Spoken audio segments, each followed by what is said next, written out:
Olá, alunos do primeiro ano, tudo bem com vocês? Eu sou o Tenente Firmato e essa aula de hoje será a nossa aula revisional aí para a nossa A8, né? Que se segue aí com a nossa próxima avaliação. Conforme previsto, faremos aí uma revisão, né, básica aí sobre as questões aí sobre a dinâmica atmosférica, né? Dentro da dinâmica atmosférica, que são os conteúdos aí na nossa A8. A gente vai trabalhar aí com camadas da atmosfera, fatores e elementos climáticos, tipos de chuvas, massas de ar, correntes marítimas e um apanhado geral aí sobre o aquecimento global que está dentro da dinâmica atmosférica, certo? Os conteúdos que a gente já trabalhou até agora constam aí no AVA, né? Vale lembrar que consta no AVA, né? Um material completo. Essa aula aqui a gente vai fazer um resumão, né, sobre os conteúdos da nossa próxima prova, que vocês tenham aí um alinhamento de conteúdo aí para fazer uma boa prova de geografia aí, correto? Então vamos adiante. A gente inicia aqui, ó, a nossa aula de hoje com um mapa, né, ilustrando aí os principais tipos climáticos que a gente tem no globo terrestre.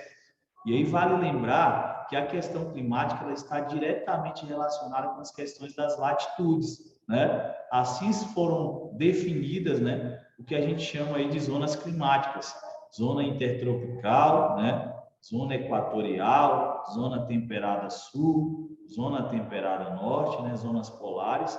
Então, a partir dessas latitudes, né, que é a disposição aqui sentido leste-oeste, e aí a gente tem esses paralelos, né, melhor dizendo, com relação ao Equador, para ficar melhor o entendimento.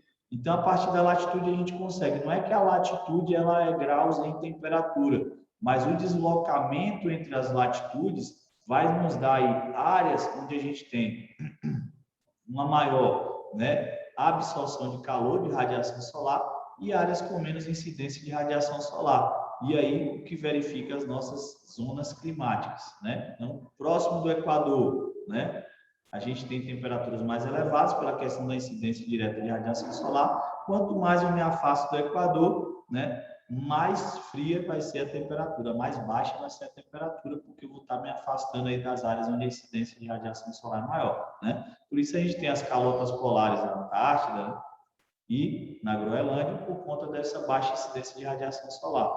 E aí a gente usa a latitude como referência, né? Baixas latitudes próximas ao Equador, altas latitudes próximas aos polos, certo? Lembrando que a latitude ela varia de 0 a 90 graus norte, de 0 a 90 graus sul, certo? E aí a gente tem estabelecimento de diversos climas, né? Aqui no Brasil, a gente tem o tropical, o subtropical, né? O semiárido, né? Então, o equatorial, então a gente vai ter essa diversidade climática aí por conta dessa diferente incidência de radiação solar. Para que vocês entendam a interferência da latitude, quando a gente fala, né? A latitude é a variação sentido Equador, norte ou sul, né? Quanto mais eu me afasto, eu me aproximo aí dessas localidades. Importante quando a gente está falando de dinâmica climática, a gente entender a diferença entre tempo e clima, né? Isso aí já trabalhou nas aulas, vocês já estão expert nisso aí, é isso? Quando eu falo no tempo, né, propriamente dito, tempo atmosférico, né, tempo cronológico, trata-se de um estado geral da atmosfera em um dado momento, ou seja, o tempo é o estado momentâneo, que está agora, por exemplo, eu olho agora aqui para fora, eu vejo que está nublado, eu digo que o tempo hoje está fechado, o tempo está nublado, está chuvoso, né? Está com a temperatura menos. Eu estou falando do estado momentâneo do ar atmosférico agora, nesse período. Então, isso é tempo. O clima, né, que a gente vê aqui ao lado, já é diferente. O clima já é um comportamento mais prolongado do atmosférico, né, um período mais longo de observação, que os especialistas colocam aí como aproximadamente uns 3 décadas, né, 30 anos para você estabelecer, né, através de observação, o clima de um determinado local. Então, o tempo é estado momentâneo do ar atmosférico e o clima vai ser um período mais prolongado, certo? Aqui que é importante também de saber, antes da gente entrar na parte mais de exercícios, ó, a questão dos fatores climáticos e elementos climáticos. Quem são os elementos que compõem o clima? A gente vai ter temperatura, umidade, chuva, vento e pressão atmosférica, certo? São os elementos que compõem o clima, né? O tempo e o clima, propriamente dito, né? A dinâmica atmosférica, né? Então, a gente vai ter aí. E os fatores climáticos são aqueles que vão, de alguma maneira, interferir, né, no clima de determinada localidade, como, por exemplo, a latitude que a gente acabou de falar, né? Por exemplo, vamos lá, presta atenção aqui, ó. Se eu estou lá no sul do Brasil, eu sei que o sul do Brasil é uma região subtropical, naturalmente é uma região de temperaturas mais amenas, correto? Mas se eu estiver lá no sul e estiver numa área de região serrana, como, por exemplo, Gramado, Canela, né? Aquelas regiões serranas ali de Santa Catarina, do Rio Grande do Sul, eu vou ter dois fatores climáticos atuando, que vai ser a latitude, né? Eu vou estar mais abaixo do Equador, temperaturas mais baixas, né? Isso, naturalmente, quanto mais ou menos afasta do Equador. E eu vou ter também a questão da altitude, que aí a gente já trabalhou isso, né? Quanto mais elevado o relevo, menor a temperatura, né? E menor também a pressão atmosférica, que já é o elemento climático. A gente já trabalhou isso também, né? Quanto mais alto eu tiver, mais rarefeito vai estar o ar. Quanto mais baixo eu tiver, né? Maior vai ser a pressão atmosférica. Então tem essa relação. Então, latitude e altitude, por exemplo, são dois fatores climáticos que podem juntos ajudar a baixar ainda mais a temperatura, principalmente aqui no caso do Brasil, né? Da região sul do Brasil, os períodos aí de inverno, julho, agosto, né? Região ali de Rio Grande do Sul, Gramado, aquela região ali de Santa Maria, né? Onde as temperaturas costumam cair bastante. Aí a gente vai ter outros fatores climáticos, continentalidade. Se eu estou muito dentro do continente, o ar vai ser mais seco. Maritimidade, se eu estou mais próximo do litoral, dos oceanos, eu vou ter uma umidade, uma concentração de umidade maior. As massas de ar e as correntes marítimas, né? Com temperaturas diferenciadas, a gente vai ver mais aprofundado isso mais à frente. São fatores climáticos também que podem interferir na temperatura. Massa de ar quente, massa de ar fria, massa de ar seca, massa de ar úmida, interferem também no clima, né? Alteram, né? E a questão do relevo, né? Que a gente já viu também que impedem a passagem de algumas massas de ar e aí pode interferir também nessa dinâmica climática, certo? Então, aqui só para a gente ilustrar mais ou menos o que é fatores climáticos, que são os elementos. Os elementos são o que compõem propriamente, né, a questão do clima, né, e do tempo. E os fatores são aqueles que alteram a dinâmica, certo? Quando estão aí incluídos aí no processo, certo? Aqui a gente tem, que eu falei para vocês, a questão da pressão atmosférica, né? Quanto maior a altitude, menor vai ser a coluna de ar sobre a pressão, né, de determinada superfície. Então, pressão atmosférica menor, pressão atmosférica maior em regiões de menor altitude, certo? E aqui a gente tem a concentração das moléculas, né? Quanto mais baixo, mais concentrados estão. Quanto mais alto, mais rarefeito. Aí por isso a questão do ar rarefeito. Isso? Entramos aqui na parte da atmosfera, já que estamos falando aí da dinâmica climática, né, dinâmica atmosférica, e entender como é que se distribui essas camadas, né? Aqui eu coloquei para vocês aqui uma imagem que eu peguei da internet, o conceito de atmosfera, né, vem do grego, esfera de vapor, camada de ar, né, como alguns falam.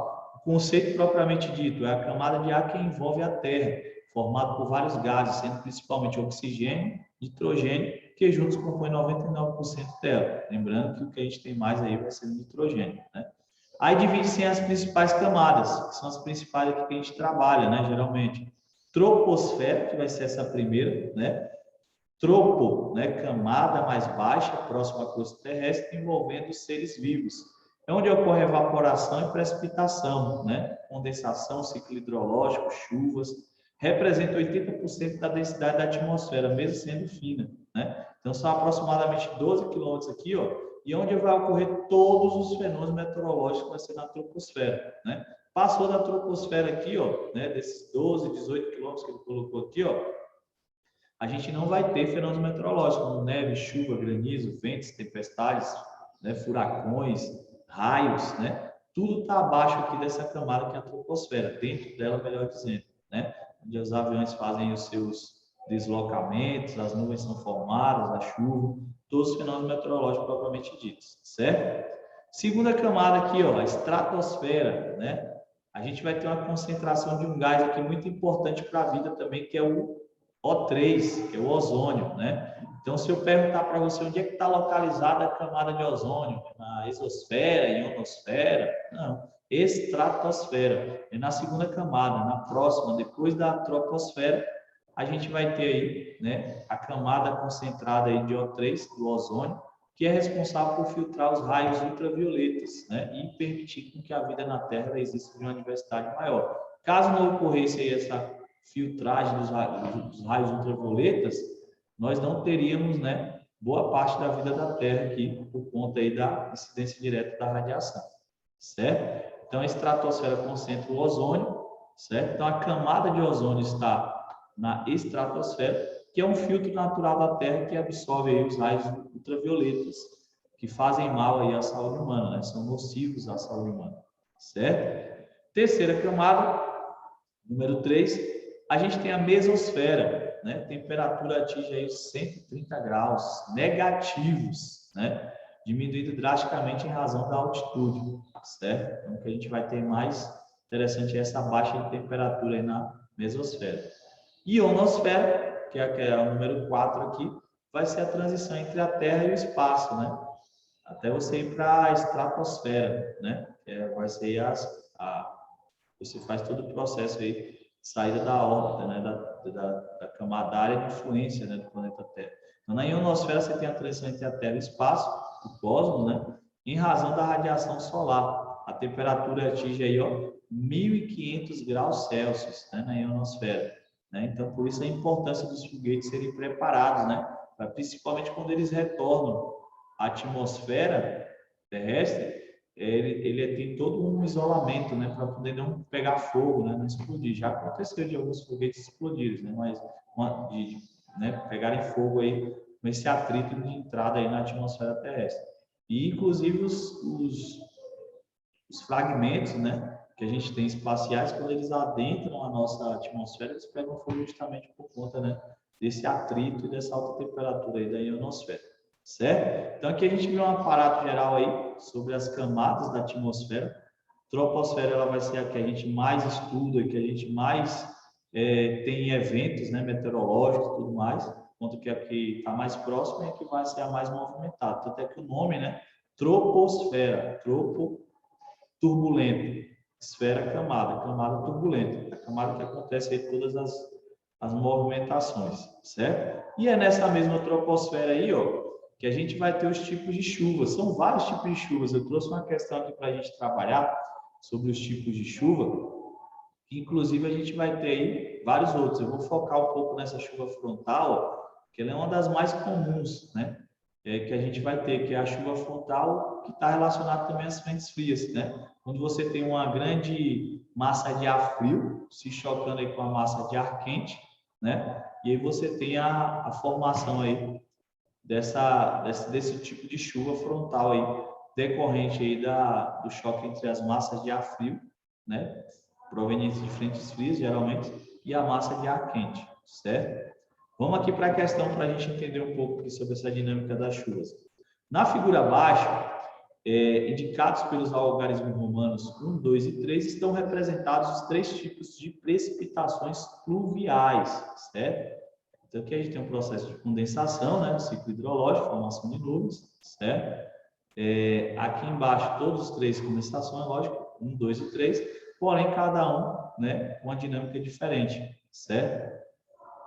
A gente tem, ó, que eu acabei de falar, ó, a massa de ar frio com a massa de ar quente, então a gente já sabe que tipo de chuva é essa, que eu acabei de falar dela aqui, né? Essa chuva aqui, geralmente é decorrente da baixa temperatura no final do dia, que vai gerar uma condensação rápida e uma precipitação.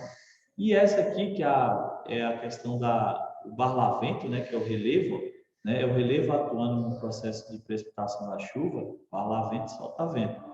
Então, vai ser um relevo influenciando na precipitação. Então, cada uma vai ser um tipo de chuva. Então, aqui a ponte alternativa que expressa corretamente aqui a denominação das chuvas. Então, na 1, a gente vai ter uma chuva que a gente chama de chuva convectiva ou chuva de verão, certo? Que é aquela chuva que você está, umidade elevada, e chega no final do dia, né? Lá para as 17 horas, a temperatura começa a cair, porque o sol está se pondo, dá aquele choquezinho térmico, condensa rapidamente e acaba precipitando também de forma rápida, que é a chamada chuva de verão, que é aquela chuva forte e rápida, ou também chamada de chuva convectiva, certo? Essa chuva aqui 2, né, que eu acabei de falar, massa de ar frio com massa de ar quente, é a chuva frontal, né, decorrente de uma massa de ar quente e fria, acaba formando a nuvem e precipitando.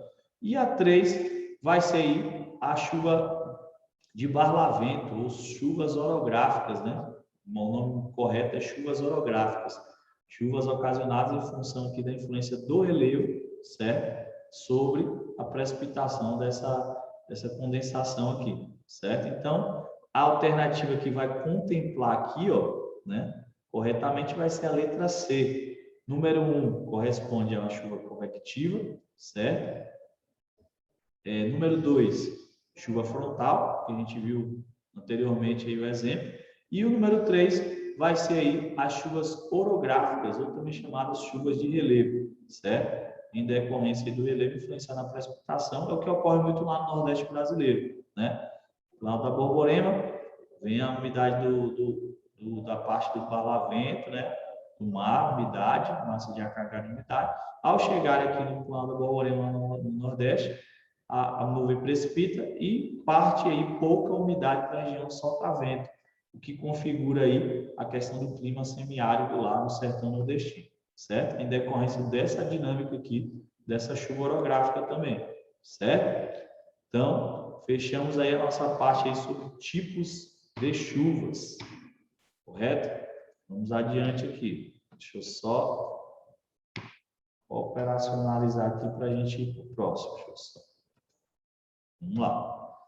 Aqui, ó, a gente já trabalhou muito sobre isso aqui também, sobre a questão das massas de ar, né, que atuam no Brasil. Vimos lá, né? Massas de ar e correntes marítimas, elas atuam de forma dinâmica e também no processo da dinâmica atmosférica, certo? Então, no Brasil, basicamente, a gente vai ter a massa equatorial atlântica, massa tropical atlântica, massa tropical continental, massa equatorial continental e massa polar atlântica, né? São as que atuam aqui no território brasileiro.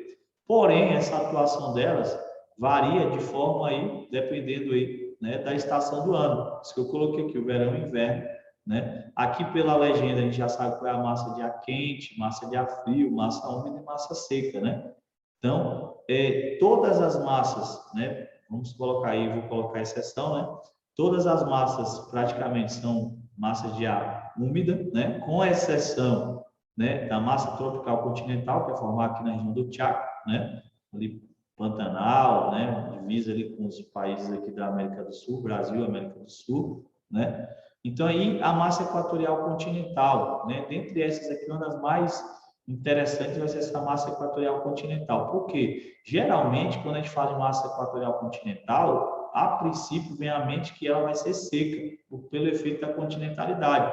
Porém, a gente tem aqui a questão da Amazônia, né? Evapotranspiração, umidade elevada. Então, ela é uma massa equatorial continental, porém, ela é uma massa equatorial continental úmida, que é uma exceção, certo? Então, ela vai atuar de forma bastante intensa, principalmente no verão, né? Propagando essa umidade para diversos pontos do território brasileiro, né? Então, boa parte das chuvas que a gente tem no centro-sul, né, aqui do Brasil, é decorrente da influência dessa massa equatorial continental que está aqui sobre a Amazônia, certo? Então, a atuação maior dela vai ser no verão. No inverno, ela fica mais contida aqui, né, na região da Amazônia. E aí, como é inverno, a gente tem uma ação maior da massa polar atlântica, que é uma massa fria e úmida, onde ela consegue adentrar o território brasileiro, passar pelo centro-oeste, né, e chegar à Amazônia, baixando as temperaturas da Amazônia no inverno, que é um fenômeno conhecido aí como friagem da Amazônia, certo? Então, das massas de ar mais trabalhadas aí vai ser essa massa de ar equatorial continental, porque ela tem essa dinâmica, né, do verão e do inverno, e ela é uma massa equatorial continental úmida, certo? Ela é muito trabalhada aí nas provas. Então, cabe aí uma atenção especial aí, essa massa equatorial continental aí, certo? Então, vamos lá. Dando seguimento, eu coloquei aqui para vocês aqui algumas alternativas, alguns itens, né, melhor dizendo, para a gente julgar em verdadeiro ou falso, para ver se está certo, se está errado aí, esses itens aí, certo? Então, vamos lá. Primeiro item ali, ó. A massa equatorial origina-se no Oceano Atlântico, próximo à linha do Equador, no arquipélago das Açores, na África. ela influencia principalmente o clima do litoral das regiões norte e nordeste do Brasil, né? Ele está falando aqui da massa equatorial, né? Então, vai ser essa aqui, ó, massa equatorial atlântica, né? Vai ser realmente nessa região aqui e vai influenciar, ó, do norte e nordeste mesmo, né? Parte do litoral é a área de atuação dessa massa equatorial atlântica, certo? E aí a gente vai ter, ó, ela influencia principalmente o clima das regiões norte e nordeste do Brasil, correto? Então, a alternativa aqui ela vai estar verdadeira, né? Eu já vou colocando aqui também para a gente sinalizar aqui.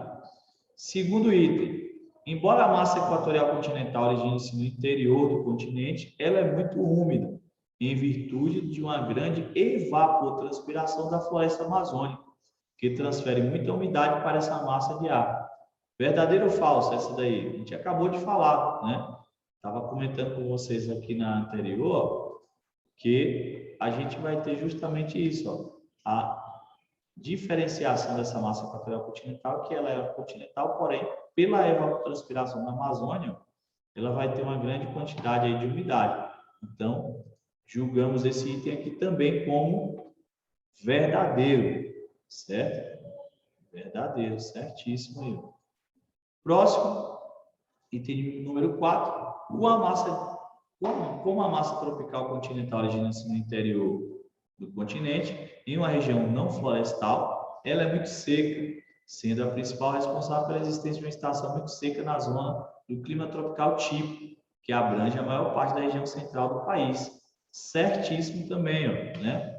A gente está falando da massa tropical continental, né? Que ela é uma massa de ar quente e seca, né? Olha lá o laranjinho aqui, ó, o anel laranja com a bolinha vermelha, massa de ar quente e seca, certo? E é formada ali na região do Chaco, né? Que é uma região bastante também seca, né? O que vai configurar aí também é um período de estiagem aí mais prolongado.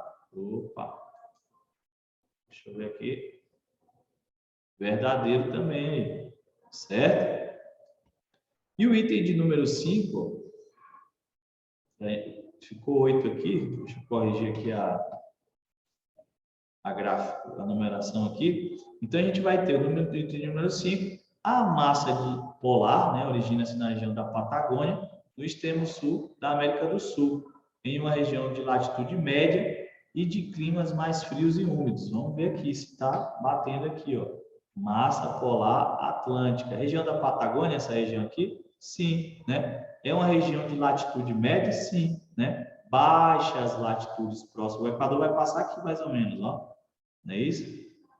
Eu estou movimentando aqui. Próximo do Equador são baixas latitudes. Próxima dos trópicos são médias latitudes. E próximas aos círculos polares, né, vão ser as altas latitudes. Então, eu posso dizer que a massa polar atlântica está em médias latitudes, sim, senhor, né? Então, vai ter essa afirmativa também. Então, a massa polar origina-se na região da Patagônia, extremo sul da América do Sul, em uma região de latitude média e de clima mais frio e úmido. Verdadeiro também. Então, todas as alternativas aí, né, se enquadram aí como alternativas verdadeiras, certo? Vamos para o seguinte aqui. Aqui eu coloquei esse mapa para a gente ver um pouquinho da distribuição, né? Possa ser que na prova aí vocês se deparem com numerações e localizações, então a gente precisa ter um mapa mental, onde é que está distribuído cada clima, né? O Brasil ele tem uma extensão norte-sul e aí ele passa por alguns climas. O tropical predomina, né? Com algumas variações, e aí a gente tem equatorial e semiárido subtropical. Então vamos lá para a gente visualizar onde é que fica cada um. Todas as vezes que eu falo em clima equatorial, que é o mais quente e úmido, eu me refiro à região, predominância da região norte, né, do Brasil. Equatorial e a Amazônia estão associados diretamente. O clima tropical, ele vai abranger, que é o 2, vai abranger a maior parte da região central do Brasil, né? E aí a gente tem os tropicais de altitude, né, que está dentro do clima tropical, porém a altitude ela vai dar uma diferenciada, né, que é o número 3. Número 4, tropical atlântico, que tem a questão da maritimidade, né, da umidade, que vai influenciar bastante aqui na questão do litoral, nas chuvas, né. Então, muita gente classifica aí como tropical atlântico. O interior do Brasil, muitas vezes, é classificado como tropical típico, também, aqui onde a gente está no centro-oeste, certo? O número 5, que vai ser o clima semiárido, que é o clima mais seco do Brasil, e em decorrência daquilo que a gente falou lá, né, da questão das chuvas orográficas, acabam impedindo a passagem de umidade e configurando uma área mais seca aqui na parte do interior. Olha o relevo aqui, onde é que ele fica, o Plano Borborema, e algumas serras do leste ali, onde a gente vai ter esse impedimento, né, de passagem de umidade para a região do semiárido nordestino, né, que é a região mais seca do país. E o clima subtropical, que abrange aqui o sul do Brasil, né, que é o número 6, que a gente falou lá no início, né, quando eu falei para vocês. Algumas regiões aqui do Rio Grande do Sul, Gramado, Canela, além da questão da latitude, né, quanto mais eu me afasto do Equador e eu me desloco ao sul, menor vai ser a temperatura. E ainda tem a questão da altitude também, né, que vai configurar aí também temperaturas ainda mais baixas. Tanto é que quando, geralmente, as regiões que mais nevam, né, no período do inverno no Brasil, além de estarem na região sul, estão também nas regiões serranas. Então, você tem a latitude e tem a altitude atuando de forma direta aí. Certo? Aqui, ó, a gente passa para a questão da circulação geral da atmosfera, dos ventos. A gente trabalhou muito isso, né? Onde é que são formados os ventos, né? Lembra aí, os ventos são formados sempre nas zonas de alta pressão e se deslocam para as regiões de baixa pressão. Isso aí é clássico, né? Então, toda essa movimentação e o momento de rotação, ele atua, né, no processo de formação dos ventos, as massas de água se deslocando, né? E aí a gente vai ter sempre a formação dos ventos nas áreas de alta pressão para as áreas de baixa pressão. Alta pressão para baixa pressão. Alta pressão para baixa pressão. Aqui a gente vai ter os ventos alísios, né, de norte e de sul, né, onde eles convergem, ó, nessa parte central aqui, formando a zona de convergência intertropical, né, que é uma grande corrente de vento e umidade que se concentra aí na região do Equador, certo? Sabendo disso aí, vamos aqui para uma questão aqui só para a gente firmar aí o conhecimento. Então, o deslocamento das massas de ar que dão origem aos ventos se faz sempre das áreas mais elevadas para as áreas mais baixas. Já vimos que não, né? Das áreas de temperaturas mais altas para as áreas de temperaturas mais baixas, das áreas de alta pressão para as áreas de baixa pressão, das áreas mais úmidas para as áreas mais secas, ou de oeste para leste. É só a gente vir aqui olhar, ó, alta pressão para baixa pressão. Agora, quando a gente fala de alta pressão e baixa pressão, acaba ocorrendo uma inversão da temperatura. As áreas de baixa pressão têm temperaturas maiores e as áreas de alta pressão têm temperaturas o quê? Menores, certo? A gente vai ter essa diferenciação. Então, são formadas as áreas de alta pressão para baixa pressão. Na letra C, ó, vai ser a questão correta, né? Dentro aí do processo aí. Deixa eu ver se consigo colocar aqui o gabarito aqui. Aqui ele coloca aqui temperaturas mais altas para temperaturas mais baixas? Não. De temperaturas mais baixas, ó, que poderia vir aparecer aqui também, né? Das áreas de temperaturas mais baixas para as áreas de temperaturas mais altas. Aí estaria correto. Porque alta pressão, baixa temperatura. Baixa pressão, alta temperatura. Certo? Então, a letra C contempla aí a resposta correta. E aqui, a gente tem um fragmento aí do nosso slide aí das aulas que a gente assistiu, ó, só para vocês firmarem também a questão da área anticiclonal e da área ciclonal, né? E a questão da circulação, né? Da célula de circulação do vento, né? A área anticiclonal é a origem do vento, a área ciclonal, destino do vento.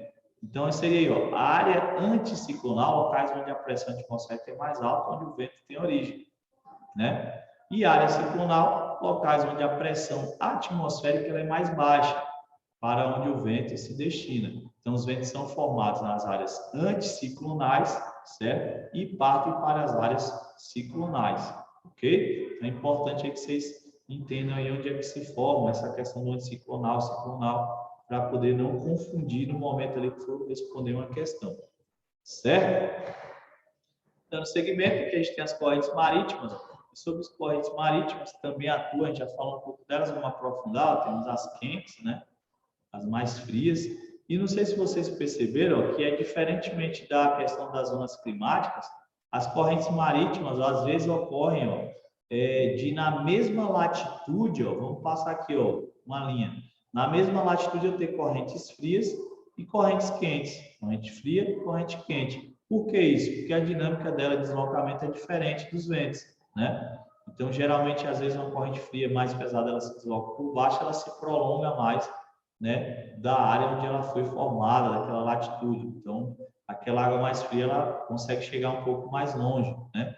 Então, a gente vai ter. Então, a gente pode ter, ocorrer, então, na mesma latitude, ó, correntes frias e correntes quentes, né? Diferentemente da questão da massa de ar, mesmo que, quando a gente vive massa de ar, em algum determinado momento, ela consegue avançar, como é o caso lá da Polar Atlântica, né? Em determinada época do ano, no inverno, ela consegue avançar e chegar na Amazônia. Então, a gente vai ter aqui, ó, as correntes frias surgem nas regiões polares, onde a radiação solar incide de forma menos intensa. Verdadeiro ou falso isso aqui? Vocês marcarem aí, né? Tá claro, bem direto aí, né? Verdadeiro. As correntes frias, elas surgem nas regiões polares, onde a radiação solar incide de forma menos intensa, né? Na verdade, o frio, ele é a ausência de calor, né? E o calor é alguma fonte que vai ter que estar irrigando ali, certo?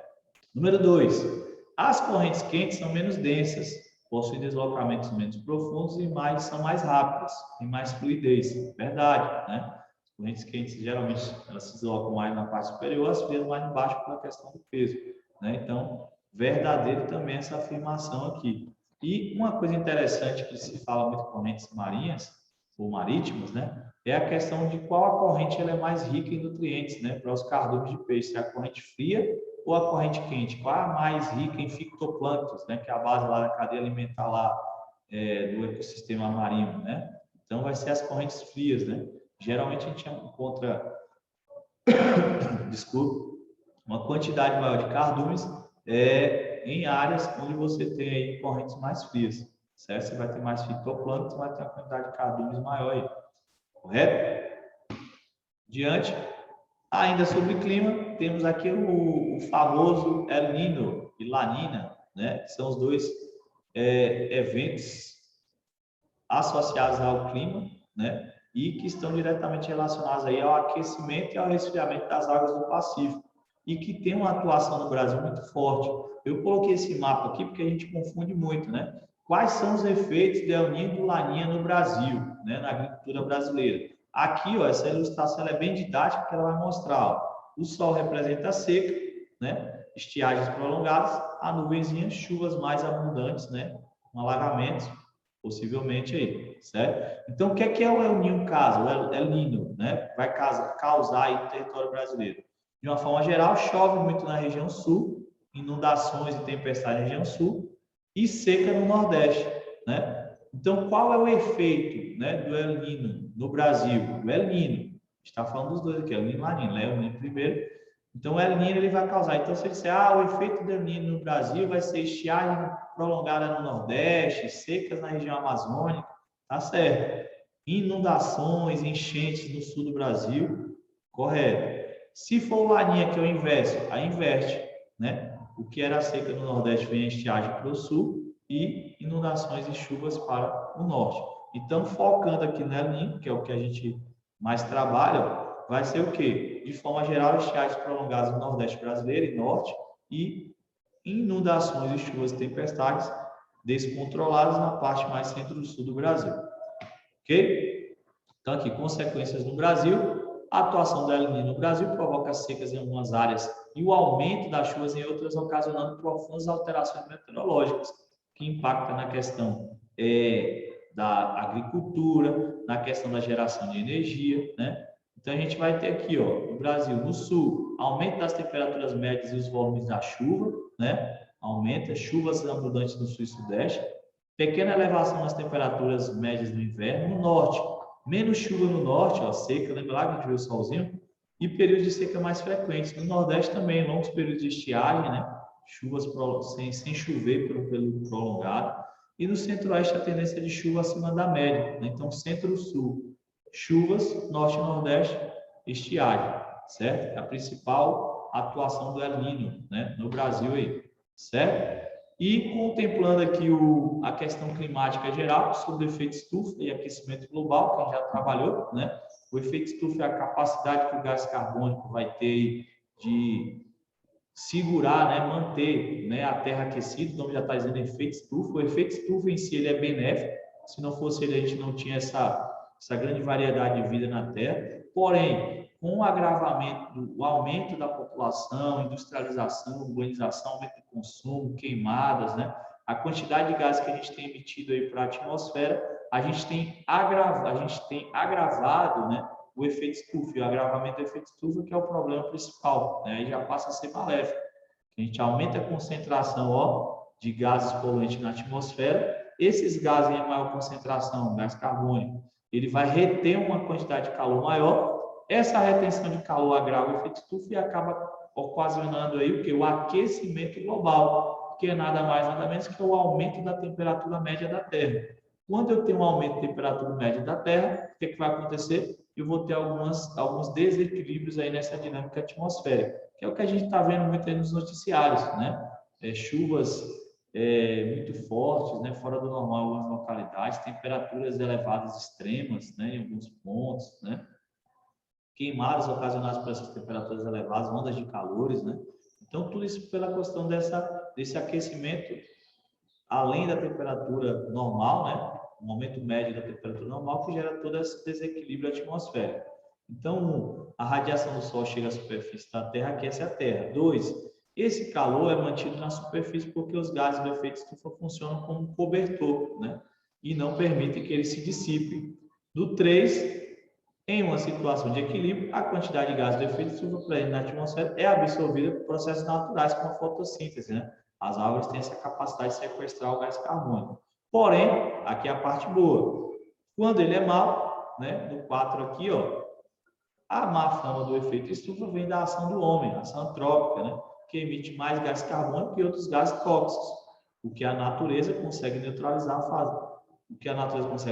fazendo com que a temperatura se eleve e a poluição se concentre. Aí a gente tem o agravamento do efeito estufa e aquecimento global, com aumento de temperatura média do globo terrestre, e aí toda essa desorganização na dinâmica atmosférica, né? Independente da área que estiver emitindo poluente, a Terra, né, como ela é didaticamente redonda, a atmosfera, essa camada gasosa envolve toda a Terra, então qualquer ação que eu esteja cometendo aqui no hemisfério ocidental, né, deixa eu ver quem está aqui para me falar certinho para vocês aqui, no hemisfério ocidental, oriental, vai interferir no hemisfério ocidental. Da mesma forma que eu emitir poluição no hemisfério norte, vai interferir também no hemisfério sul. Então, a gente tem essa dinâmica. Então, chegamos aqui ao fim da nossa aula, espero que vocês tenham gostado. Aproveitem essa aula aí para fazer essa revisão geral para a 8 de vocês, né, que se aproxima. Uma boa prova a todos, um forte abraço e até a próxima aula. Até mais, tchau, tchau.